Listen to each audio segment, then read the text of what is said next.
कौशल्य विकास मंत्री मंगलप्रभात लोढा यांच्या संकल्पनेतून तयार केलेल्या आचार्य चाणक्य कौशल्य विकास योजना आणि पुण्यश्लोक अहिल्याबाई होळकर महिला स्टार्टअप योजनेचा शुभारंभ आज पंतप्रधान मोदींच्या हस्ते होणार आहे। या कार्यक्रमाला पंतप्रधानांसोबतच मुख्यमंत्री एकनाथ शिंदे, उपमुख्यमंत्री फडणवीस आणि अजित पवार, कौशल्य विकास मंत्री मंगलप्रभात लोढा यांची प्रमुख उपस्थिती असेल।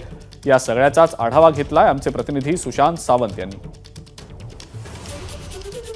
पंतप्रधान नरेंद्र मोदींच्या पीएम विश्वकर्मा योजनेला वर्षपूर्ती झालेले आहे। त्याच निमित्तानं पंतप्रधान नरेंद्र मोदी आज विदर्भात आहेत। वर्धा येथील स्वावलंबी मैदानात खऱ्या अर्थानं पंतप्रधान नरेंद्र मोदी यांनी भव्यदिव्य असा कार्यक्रम जो आहे तो घेण्यात आलेला आहे। आणि आपण जर बघितलं असाल तर या ठिकाणी पंतप्रधान नरेंद्र मोदी जे आहेत ते 11:30च्या सुमारास येतील आणि सर्व लाभार्थ्यांशी जे आहेत ते संवाद साधणार आहेत। आपण जर बघितलं असेल तर कौशल्य विकास मंत्री मंगलप्रभात लोढा यांच्या संकल्पनेतून तयार केलेल्या आचार्य चाणक्य कौशल्य विकास योजना व पुण्यश्लोक अहिल्याबाई होळकर महिला स्टार्टअप योजनेचा शुभारंभ देखील आज पंतप्रधानांच्या हस्ते केला जाणार आहे।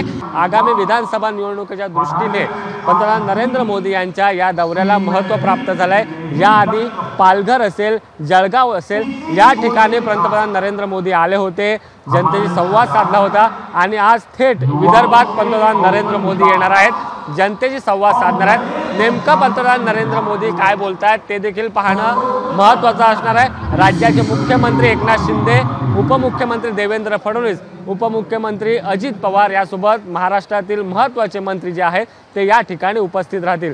कॅमेरा पर्सन अरविंद वारगेसह सुशांत सावंत, एबीपी माझा, वर्धा।